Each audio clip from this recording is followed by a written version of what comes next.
People who have survived events in which others were killed, how has your life changed since? Do you have survivor's remorse? Not much of a survivor from this, but a man was killed in cold blood by a small gang of teenagers outside my apartment building. They pretty much beat him to death. This was maybe a year or two ago. They were my sister's classmates, and it happened around the time my dad left our building to meet me at the bus stop when I come home from uni, because it was almost 11 p.m. It could have been me or him if the times had been any different, or if they happened to run into either of us before. Apparently, when they testified in court, one of the kids, when asked about motive, said, "I don't know, killing is fun," and something along the lines of them having thought it'd be funny. I think about that man sometimes and feel really terrible about how he died pointlessly. Next story. I survived a terrorist attack. Many people died and I survived, and now I have the worst survivor's remorse. I remember reading headlines about all the people that died. There was a father and a son who died together, and the son was little, like 12.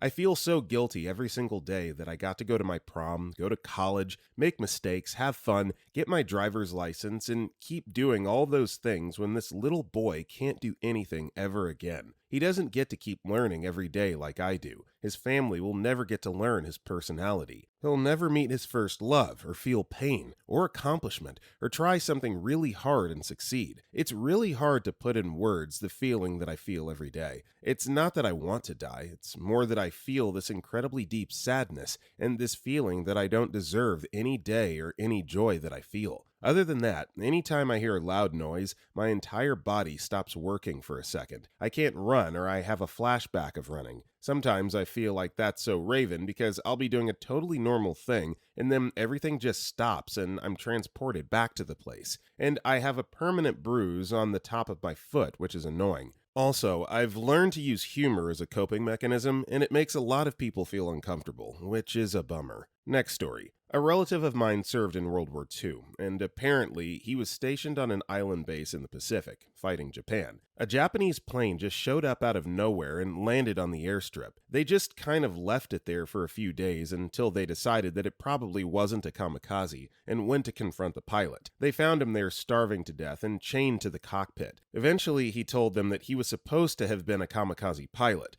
and that all of the propaganda about how brave and willing to die all of the kamikaze pilots were was just to cover up the fact that no kamikaze pilots were volunteers, and they were all forced to die in those planes. Okay, so perhaps a moment of ignorance for me in this moment, but I didn't realize that kamikaze pilots were forced to do that. I thought that they were very patriotic and willing to die for Japan, so that's news to me. Next story. I got caught in a pileup/stampede once. It happened after an outdoor event at night. It was freezing cold, and many people tried to leave as soon as the event was over. There was a bottleneck at one exit, and people got crushed. If I recall correctly, 5 dead, many injured. I recall being in a sea of people, unable to move. I got lifted off my feet and got pushed around with the crowd, completely unable to do anything about it. It was kind of fun at first, but soon everyone realized that it was super effing serious.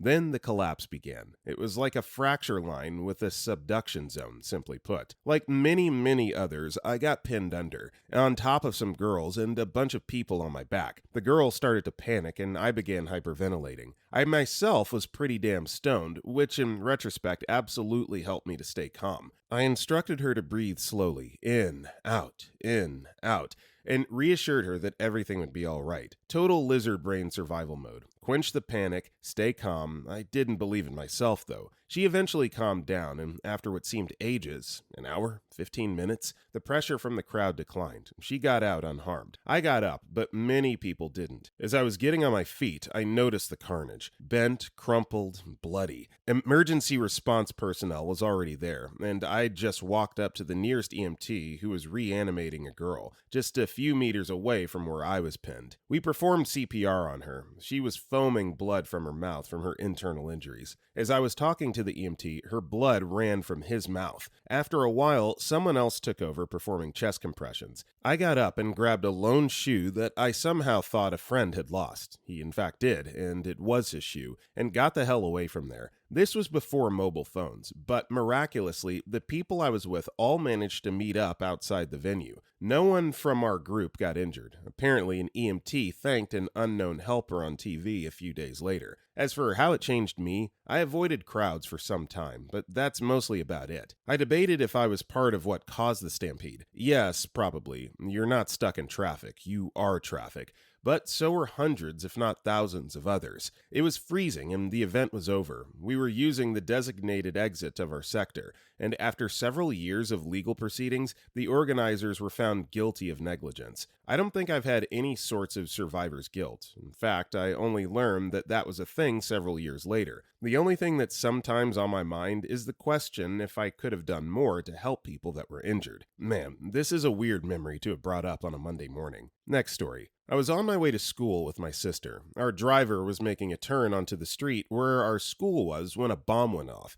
Everything stopped and I huddled my younger sister under me as glass exploded. It was just effing scary because I have no idea what to do in that kind of situation. I was just 13. The crazy thing is, we had stopped for gas, otherwise we wouldn't have been late. A few kids and teachers lost their lives, and one happened to be a teacher I was very close with. I wasn't able to attend school there anymore. I used to get scared from the vibration of big trucks and loud pops, even balloons, lol. I don't have survivor's guilt, but always will have that morbid feeling in my stomach, wondering what if we hadn't stopped for gas. Next story. This may not be exactly what you're looking for, but my brother ended his life last November, and the situations and factors that largely contributed to his choice were things that I lived through or currently work through every day. The only thing I could think that morning when my mom called to tell me was that I know exactly how he felt in every moment before that night that he considered ending his life, and how he felt moments before he did. I never told him I knew what it felt like to take the emotional abuse from our father, how I knew what it was like to live with the emotional instability that seems to run in our family that no one other than me would ever admit. I never told him I knew what it was like to shake with rage, to be drowning in it,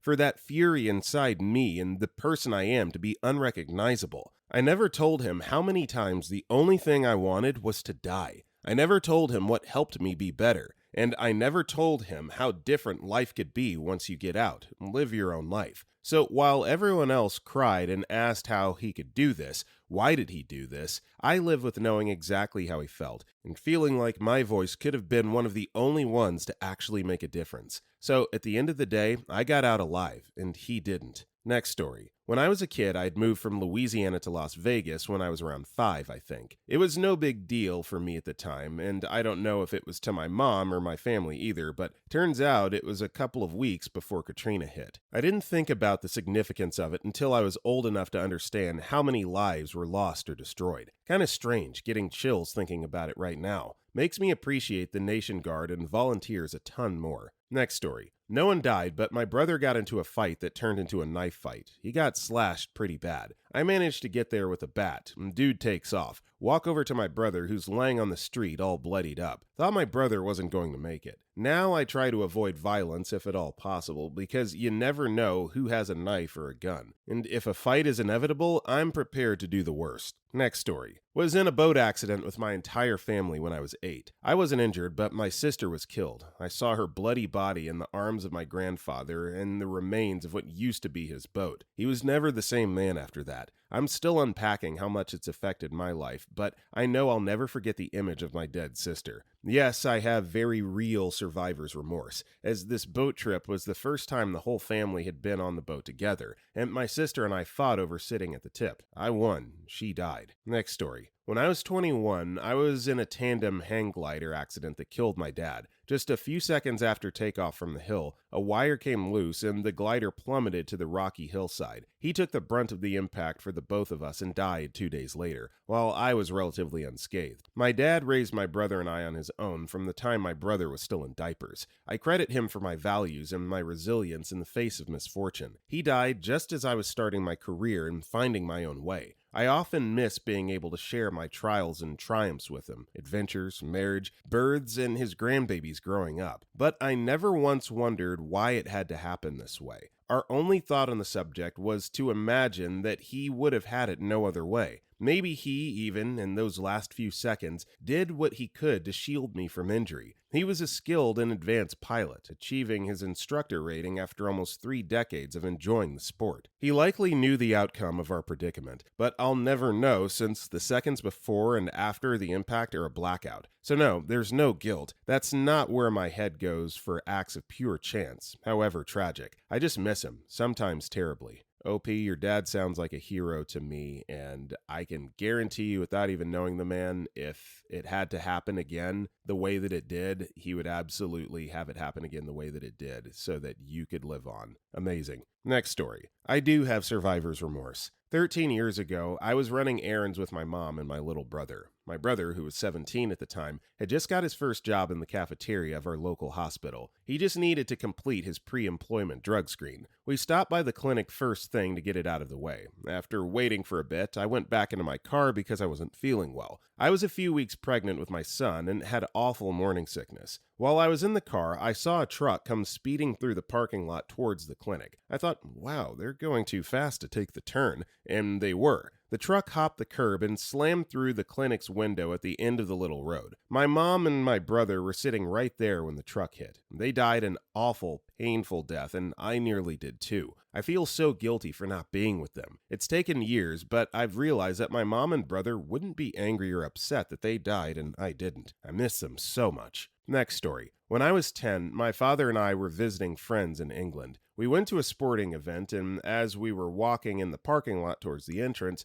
we heard a massive crash behind us. A car driving about 180 km per hour had blown through the half-closed gate at the entrance to the parking lot. Our small group all instinctively jumped either to the left or the right, out of the way. The people in front of us were killed. It was all so shocking. I don't recall feeling any survivor's remorse, just sadness and shock. Apparently, the driver was high on LSD. Next story. My mom was waiting for my sister at the Boston Marathon bombing. She saw the bombs go off, and as a medically trained professional, she felt that she should have gone there to help, but she also didn't know where my sister was and whether more bombs would go off. So she left and found out that my sister had only avoided being at the finish line because her period had started in the last mile of the marathon. It took them 10 hours to get out of Boston. My mom said she could still smell the bombs and felt intense guilt for not helping and a lot of rage towards the bombers. Next story. Christ, it made me so much better. No one was killed, but it was a huge possibility. Sorry for the long read. December 30th, 2017. I was working 2 jobs to make ends meet. Woke up every day at 7 a.m. and went to sleep at 12 or 1 a.m. Crap was tiresome, but the pay was amazing. Instead of going home, I went out to have a couple drinks with friends I hadn't seen in a very long time, and when it came time for me to head home, I took them home first because Uber was taking too long, and I just said, F it. I drove for an hour or so in total, got my 2 friends home safely, and on the way to my home I fell asleep at the wheel while going 60 mph and crashed. My car rolled a couple of times until it stopped at a ditch and left me sideways. I was unscathed. An elderly couple saw the accident at 4:30 a.m. and called 911 immediately before going to help me out, and that whole time I just figured I was dreaming. It wasn't until I saw the full extent of damage to my car that I realized how lucky I was to have been driving alone. Every side of my car was severely dented and damaged that whoever was sitting there would have easily died or suffered major injuries, yet the driver's side was basically untouched. After this event, I spiraled down into a short depression led by PTSD, which subsided after a couple of EMDR therapy sessions, which basically made me intentionally make bad decisions because of the guilt that I felt. I got my life back on track, and I'm so much more self-aware and responsible thanks to this. Next story. I was working as a bus driver at my old high school, and one day as I'm pulling into the school, I get a call on the radio from my supervisor asking if I was at the school yet. I said no because I wasn't at my pickup spot yet. They told me to turn around and not go into the school property and to park at a nearby church. When I asked why, they said that there is a shooter at the school. I later learned that a student had brought a gun to school and had opened fire on his group of friends because of a perceived slight and then started to run before giving up and unaliving himself. Just then, I saw several police cars coming behind me, so I had to drive forward through the pickup zone so they could get through. I remember it was in the middle of the day, and aside from the police just pulling in,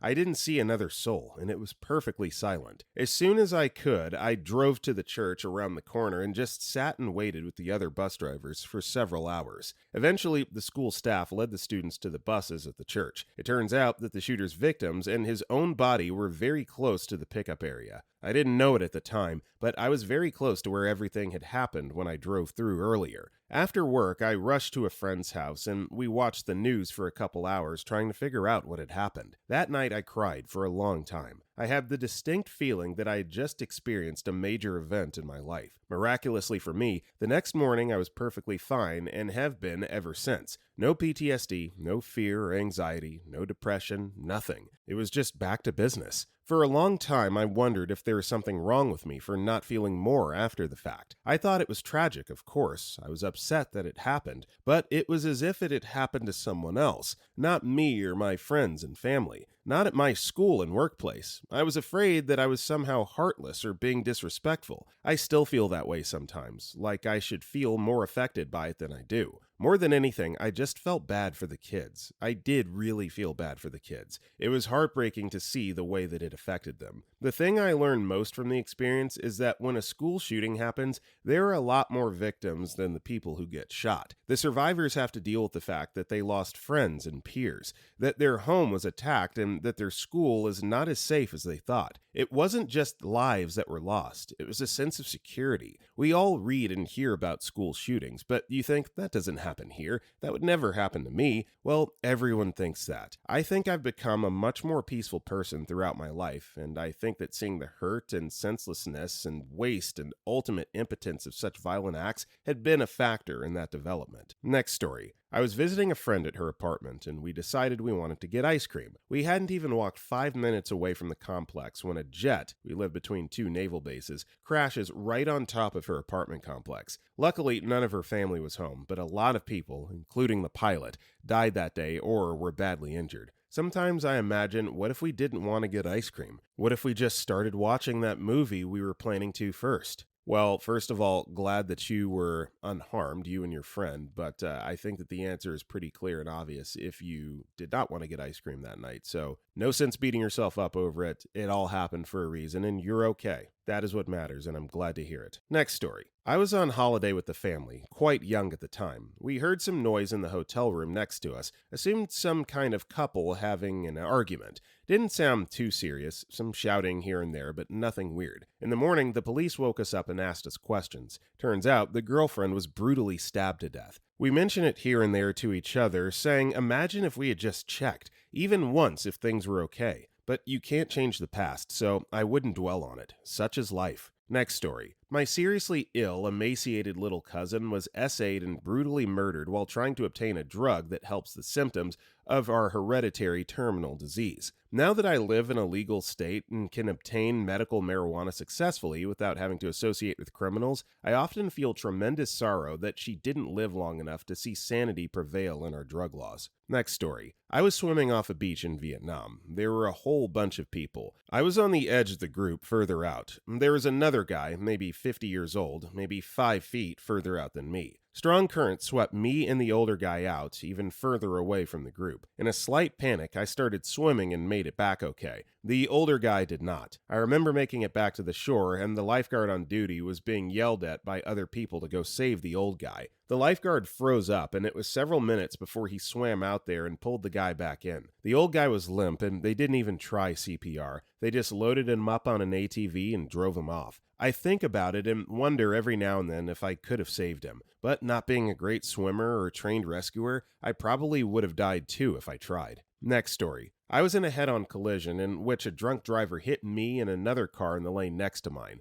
The 82-year-old lady in the other car died the next day due to her injuries. When she was pulled from the car, one of her legs looked badly twisted and broken, but other than that, she looked much younger and in good shape, so I figured she'd be fine. I walked away with only some scratches from glass in my face and some soreness. The drunk driver was taken away on a stretcher, but she survived and is in jail now. I felt terrible for the lady who was killed. I didn't find out till a day or two later when a police officer called to get my statement. I didn't feel survivor's guilt because it had nothing to do with me, and I just felt lucky to be alive. I was 41 years old and getting married a few months later. The daughter of the lady who was killed contacted me a few years later just to hear firsthand what happened that morning. I felt terrible for her and her family, especially since I lost my own mom and dad within 2 years after that accident. But I didn't feel guilty, just sad. Next story. I was in Ramadi, Iraq in 2006 to 2007. We lost something like 90 people in our task force. Obviously, I only knew a small percentage personally, but on the plane home, I remember being really struck with the fact that there were fewer people on the plane home than on the plane over there. It was just an image, empty seats, but it stuck. I did a lot of questioning, a lot of why them and not me. It gets better over time, but looking at the dates on this post and realizing that it's been 12 years since I came home,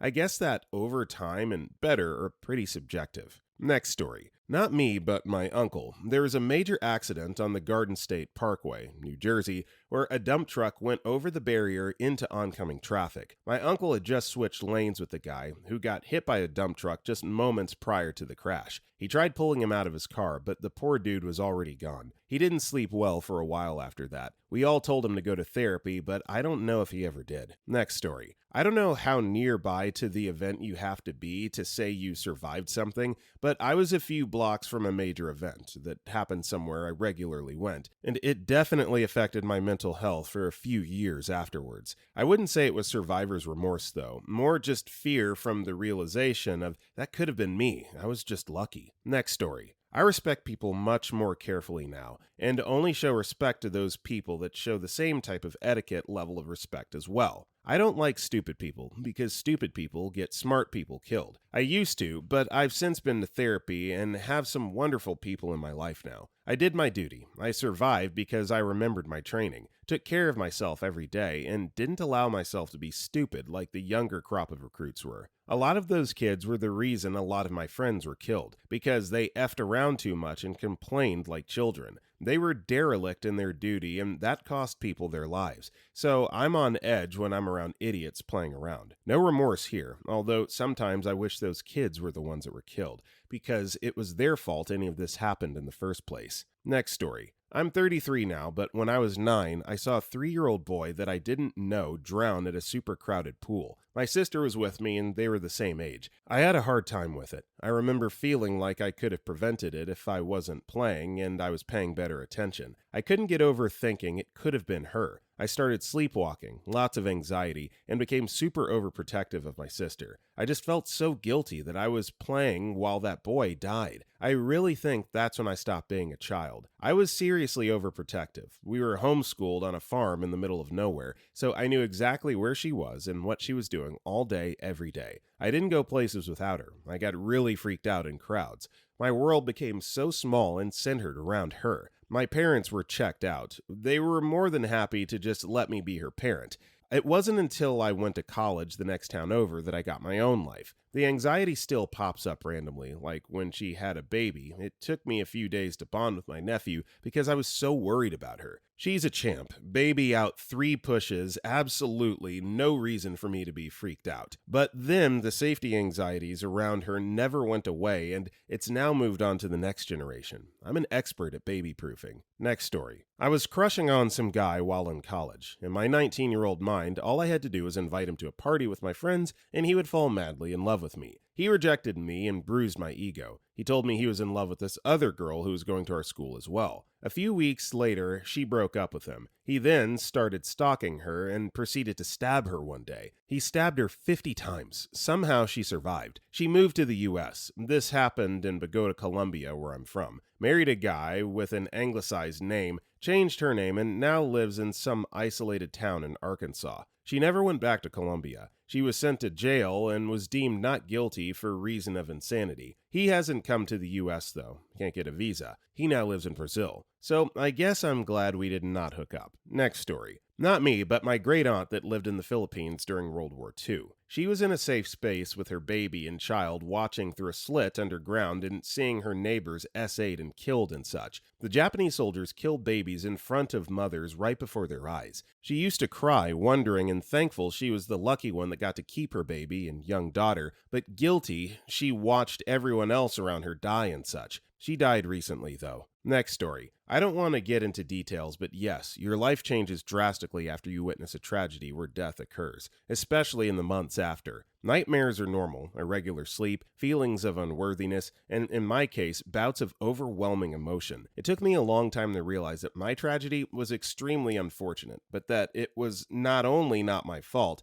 but that there wasn't anything I could have done to have changed the outcome. After a while, it gets better, but it's something I know I will always have to work through. Next story. First of all, I want to say I'm on mobile, so sorry for the mistakes. First post, ever. No one actually died, but my BFF did completely change after an accident. I was 18 at the time, the September after graduation, driving my brand new car, a LeBaron convertible. It was late, it was dark, and it was raining. I had just picked up a friend from her house and was heading back to the city with her in the passenger seat, and my best friend from high school in the back seat, along with her male friend who I didn't really know. I came down a hill to a stop sign, but I hydroplaned through it and hit a tree head-on at 40 miles an hour. I was so young and dumb and so inexperienced. I could have killed us all. I was knocked out when I shattered my window on my head. My friend in the front passenger seat had internal bruising. The male I didn't know well had shattered his jaw with the headrest to the front passenger seat, and my best friend laid there in the dark, silent. I remember screaming her name and telling her, "It's not funny anymore." Neither she nor the male friend had seatbelts on. She flew upwards into one of the steel rods that holds the convertible top on. I remember every detail of this accident, and even getting this far is making me shake. This is hard. So 4 ambulances came to the scene with fire trucks and the jaws of life in order to cut the car to pieces to get her out. That is what I always have nightmares about. That machine clawing away a tin can to save my very best friend, the person who knew everything about me, and vice versa, my person. We were transported to the local hospital, and she was placed in ICU in a medical-induced coma. I did speak to her mother that night, who assured me she didn't blame me. I know she lied. She does blame me. Her daughter, best friend,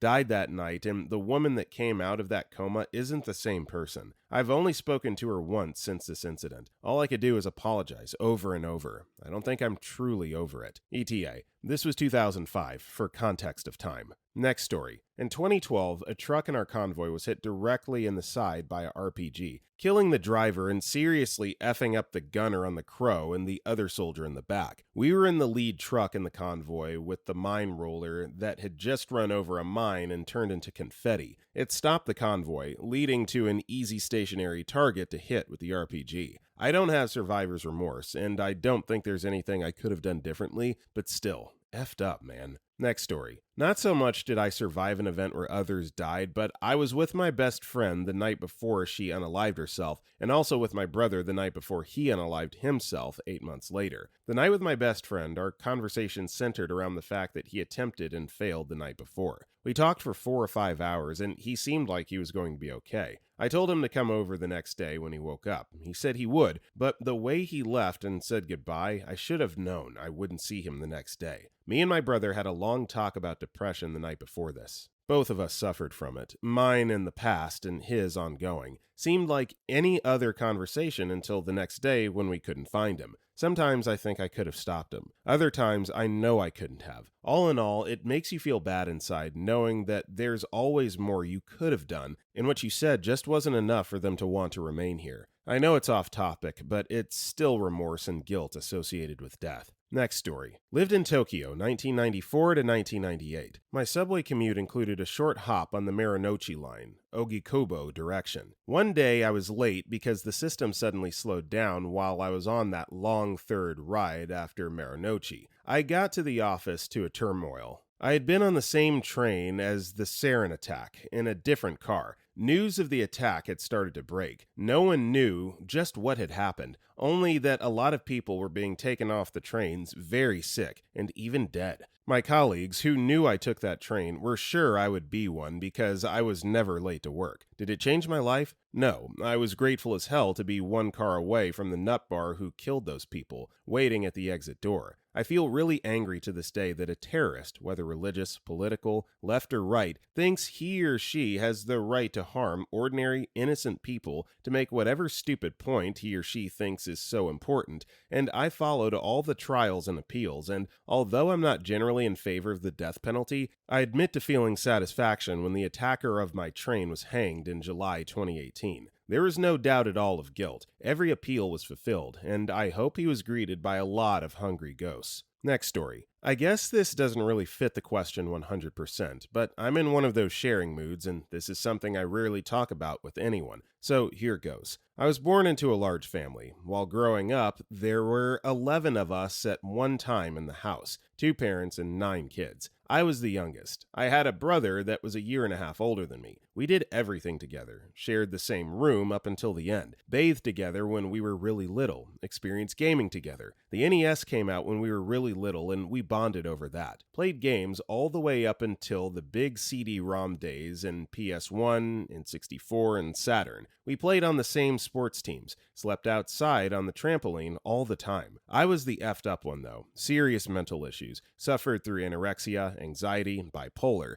My craziness drove me away from all my friends. My brother was the opposite. Happy as hell. Witty as hell. Crap ton of friends. He noticed my mental problems and he was the only one that offered to help. Him and his friends took me into their group. Everyone was drawn to my brother because he was just so fun to be around. I was struggling to find purpose for life and my brother just effing loved life. My brother got colon cancer at the age of 16, went through a torturous treatment, and we thought things were good to go. When he turned 17, everything went to crap. His cancer had spread everywhere. Doc said he had about a month left and sent him home with some morphine. I was with him that entire last month. It was the worst. Pain, agony, nothing good. I still shared a room with him even though all the other kids had moved out by this time. We tried to play video games together, but the morphine would just knock him out. Tried to read some books together, but it was the end. It was quite a while ago, but it still haunts me. I feel like a wuss, but worst of all, I feel like it was such a waste. I begged to take his place and still feel that the roles should have been switched. My brother had so much fun with life. I feel like I'm a waste of space. My bipolar has me so up and down that I just F everything up. Friendships, goals, it never works out. I feel ashamed. I feel like my brother would be upset at all the time I've wasted. All that time that he didn't get to experience. It should be easy to get rid of those thoughts, especially after how long it's been, but I just can't. I've failed my brother. I've never been able to achieve the happiness and friendships he did. A little off topic from the main point, but I would give anything to just log into an online game someday and have my brother be in my friends list and just play one game with me. Seriously, anything. Next story. I live in Christchurch, New Zealand, and we've had a couple earthquakes which destroyed a lot of the city. I didn't know anyone who died, just knew of them, friend of a friend kind of thing. But it was just insane living life normally one day, then the next your whole world crumbles and you literally, it was very apocalyptic and we used to make trips through the city delivering water in a Chevy truck because the roads were either destroyed or covered in liquefaction and we had to take a gun to avoid being attacked or robbed. Luckily, we never needed to use it. As for today, I don't feel survivor's remorse, but I find it hard to do things like go to the movies or spend long amounts of time in big buildings, and I absolutely hate crowds and malls. Next story. When I was 17, I was in a car accident. A Ram dually drove on top of my Ford Probe, a head-on collision, and the tire from his truck landed in my lap. Half the bones in my body were crushed, including my skull. I was airlifted to the hospital and only had 1 liter of my own blood left when I arrived, but I never lost consciousness. I was bedridden for months at the hospital and saw many other kids my age in lesser accidents that were not faring very well. I got out able to walk and function normally, albeit with a lot of metal and bolts in my body, a blind left eye, and my right eye looks damaged permanently. I even took an IQ test and my score rose a little from a time I took one years before after another head injury.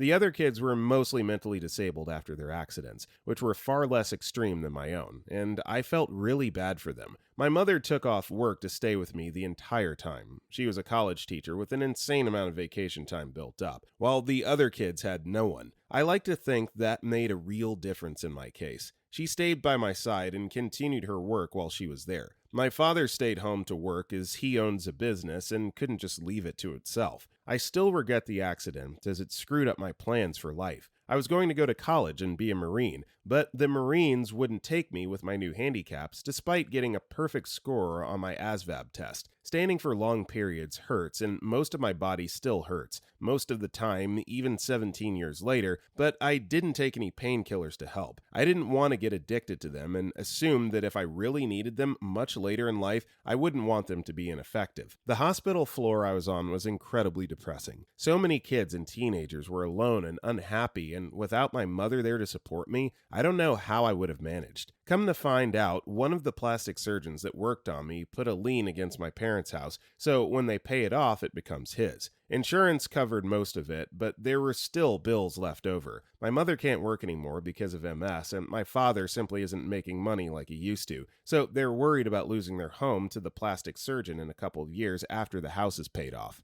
I'm hoping they figure it out, but I caused that undue stress on my parents. They're going through a rough time, and I can't do anything to help, but really wish I could. Next story. I don't expect anyone to see this, but when I was 9, I was involved in an accident at an amusement park. A 6-year-old boy, who coincidentally lived 2 blocks over from me at the time, died. While we were disembarking, another person entered the loading area, leaned against the control panel, and pressed the go button. The boy next to me was knocked down and crushed under gigantic wheels. I had managed to press myself against the fence containing the ride and was just barely missed. The girl operating the ride managed to snag the kid she was helping and get back to the panel to turn off the ride, but it was a mess. You know how rides have keys to operate now? I'm pretty sure this accident is a major part of why that happened. I'll be honest, I barely think about it. Only when a question like this pops up. It was my first experience with a psychologist, and I suppose it helped me, but I also was diagnosed with depression in high school, and part of that is I have very, very few memories of my life.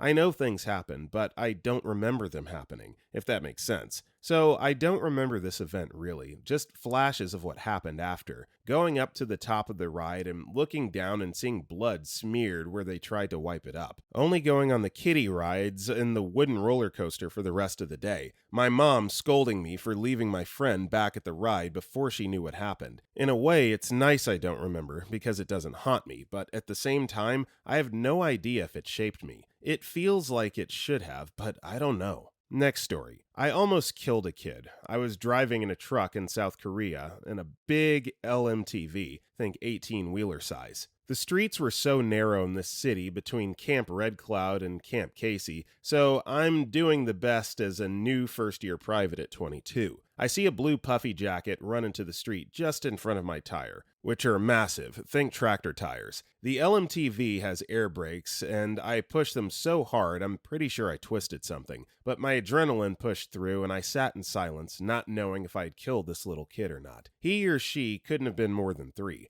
After what seemed like 5 minutes, I yell at my sergeant to check because I just couldn't move. He got out just as the mom came running up and takes the kid, looking angrily at me and him. I still clam up or just stop my car fully when I see anyone beside a road, more so kids. I drive a very tiny car so I can see everything and check my blind spots religiously. I almost ended a kid's life for nothing. Edit. I have what the Army calls adjustment disorder, which is anxiety. I calm myself down a lot, take it day by day, and try to forget it. When I see kids near a street, though, I get serious, nervous, and give them a very wide berth. It just doesn't leave your thoughts. Next story. Me and my friends went to a birthday party, and we ate like anything. After the party gets over, one of my friends asked me to give a lift to his home. I was very lazy to drop him. My best friend went to drop him, and we were waiting outside the restaurant for him to come back. As time went on, one of my friends got afraid and asked why he didn't come yet. I was joking like he might have gotten into an accident. At that time, an ambulance passed us, and we became tensed and called his phone again, and he didn't pick up. After many calls, at At last, one spoke from there that your friend met with an accident there, and there was a slight injury to his leg, but don't panic, nothing to worry, and he gave the address to the hospital. We went with great fear after going there. He was lying in a stretcher, and I went near and asked the doc what happened to him,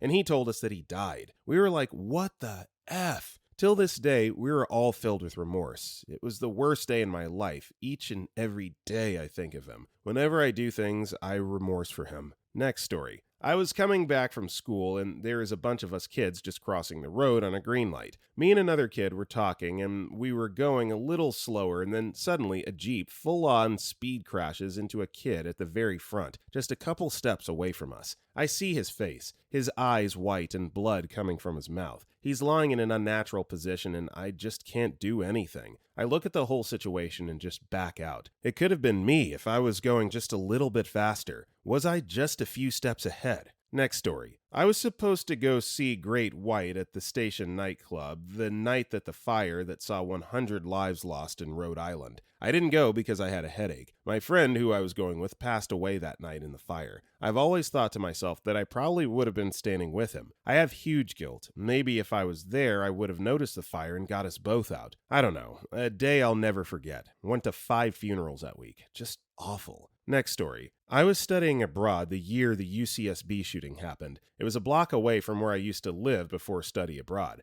I used to go to that same deli every day from my way back from classes. I don't feel any survivor's guilt, but when I found out, I was in the library, my heart dropped and it felt like I just survived a near-death experience, even though I wasn't even in the same country. Next story. One of my best buddies growing up died during his freshman year of college. Pledge week at school, and he got a nasty case of pneumonia because he was so run down from drinking like a professional. He skated off the ice one night, into the infirmary, then onto the ER and ICU. He was dead in a couple days. He was such a better guy than I ever was or will be. I couldn't look his father in the eye after he passed. Like he was thinking, why didn't God take this a-hole instead? Next story. I don't know if this counts, but it left me with some really, really weird feelings. I was visiting Paris for a language trip last spring. Me and the girl I met there went exploring the city every day, and one day we wanted to see the Champs-Élysées. I told my mom we went there. We had some great time and everything, and then left for somewhere else because getting coffee there was too expensive for us. 20 minutes later, my phone explodes. Mom, Dad, Stepdad, and others all texting me if I'm fine and where I am. Approximately 5 minutes after we left, there was a shooter or terrorist or something. I never wanted to know the details. I wanted to forget that I was there minutes before that happened. No survivor's remorse, but a very off feeling in my stomach. Next story. One of my best friends was at the Las Vegas concert and was one of the many whom were shot. She's one of the strongest people I know and in my mind has been able to endure so much, and I feel so proud to have her in my life. I wouldn't necessarily say she has survivor's remorse,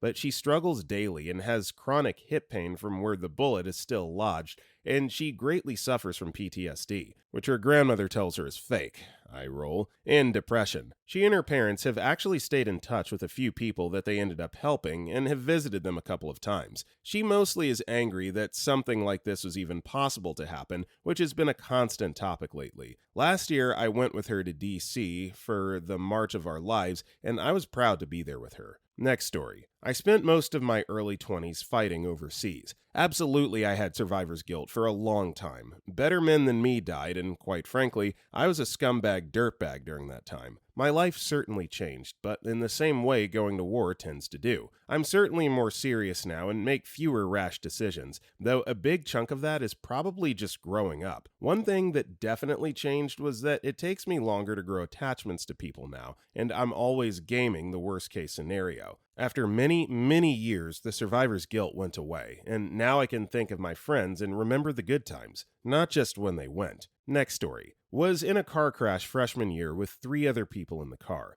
The driver's little sister died on impact. She was 17. Used to be extremely close with this group of people. We don't talk at all anymore. Barely can stand being in the same room with the two other people. She was extremely talented, getting ready to go to a really good college on an academic scholarship. I feel guilty because I'm wasting my life, not really doing anything with it, which is extremely selfish because hers was taken away. I couldn't make myself go to the funeral either. The last time I saw her, she was next to me, head slumped over, and never woke up again. I couldn't make myself be in the same room as her body. She would have been a freshman in college this year. Next story. Apartment fire, and I was around 7 or 8 at the time. Funny thing is that my family, there's 8 of us, were all getting ready to go to sleep. I was about to turn off the lights in the living room when my mom got a call from a friend who lived in the same building as us. Apparently, there was a huge fire 2 or 3 floors below us, and we all had no idea. We didn't smell any smoke. I woke up my siblings who were all asleep, and my whole family ran down the fire exit stairs.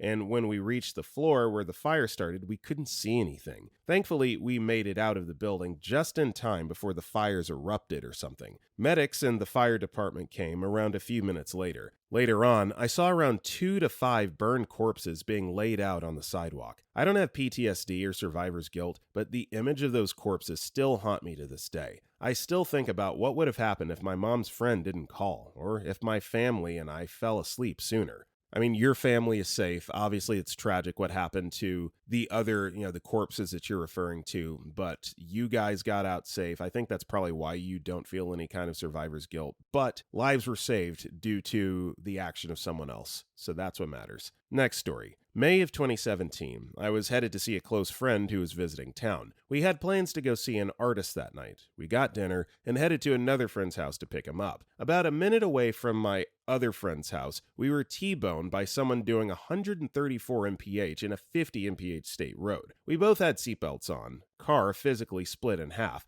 Me and my passenger were both ejected. I flew about 23 feet backwards into the street, and I'm not sure where he was. Person who hit us was a younger than 20-year-old kid, completely sober. Accident happened in the early evening. I thought I was going to die laying in the road. I remember thinking to myself, well, if I die here, I had a really good meal beforehand. We were both taken to the hospital. I survived with minor injuries. Nothing broke, etc. My friend unfortunately passed away the next day due to critical injuries. I think about him daily and deal with survivor's guilt. I wish at times it was me instead, as he didn't deserve it. Hell, neither of us did. The scenarios of wondering, should I have tried to cross the road or waited, or tried to go to a different direction? Random things daily bring back memories of my friend, and it's honestly rough. I've been on anxiety medication since, which has helped to some extent. Some days are just more rough than others, where I don't feel like being alive or just try to find distractions to keep my mind at ease. Next story. I was in a car accident in which my mother, the driver, died. It was a wildly improbable one-car accident. She was not impaired. She had swerved to avoid an animal in the road, and she had forgotten to fasten her seatbelt, though she generally wore it.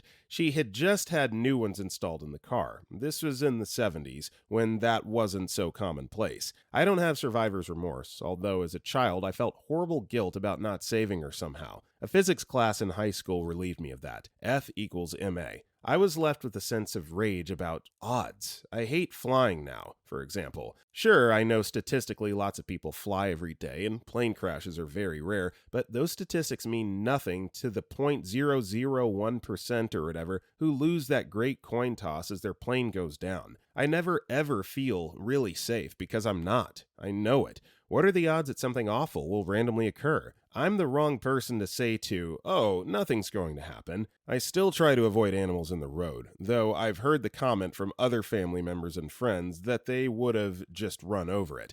Nah, that's how I honor her. She cared about them. Next story. I didn't necessarily survive the situation, but definitely have felt immense survivor's remorse from it. My best friend unalived himself almost 2 years ago, and the moment I found out, my life changed forever. I grew up in a small town in New Hampshire, so me and all my friends had known each other pretty much since birth, but I was living in California at the time. I had been bouncing around the country trying to kick an opiate addiction, 14 months clean, but still stayed in close contact with my closest friends from back home. When my older brother called me and told me what had happened, I just remember screaming and throwing my phone. The year that followed was such a twisted, confusing, painful, and crazy time. I started using again, lost my job, lost my apartment, and was so depressed my doctor put me on disability for a few months. I was so upset with myself because I had been talking to my friend just hours before he decided to do this, and I didn't notice anything off. I still kick myself to this day for not probing deeper into our conversation, for not noticing something, anything,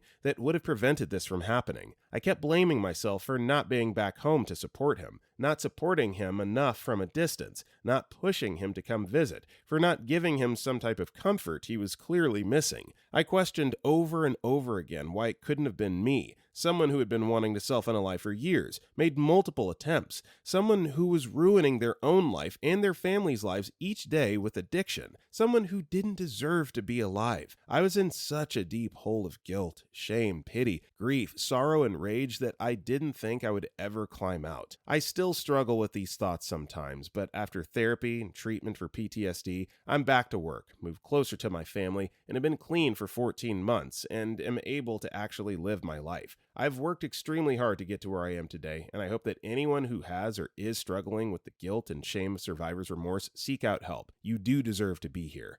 This is the perfect post, the quintessential post, I think, for anybody that is struggling with those feelings of survivor's guilt and remorse. And OP just signified that you can still live with it, but also live a healthy life and turn it around if you're in a dark place. Next story. September 11th World Trade Center attack. I don't have survivor's guilt, but for sure PTSD, even after all these years. It's off and on throughout the year, but more prevalent during September. I've since had children, and it's gotten slightly better knowing I'm no longer in the city. I moved a year after just because I lived downtown and worked across the street once my office moved location, because my building was destroyed. So it was a constant reminder. Having kids really helped me in some ways, but also created stress not knowing what may happen again. I don't like large crowds, but deal with it for the sake of doing things with my family. I don't take meds because a lot of them require dependency and are addictive. To be honest, smoking marijuana is the only thing that helps me go to sleep at night when I do have an issue. I saw a lot of crap that day I wish I could unsee.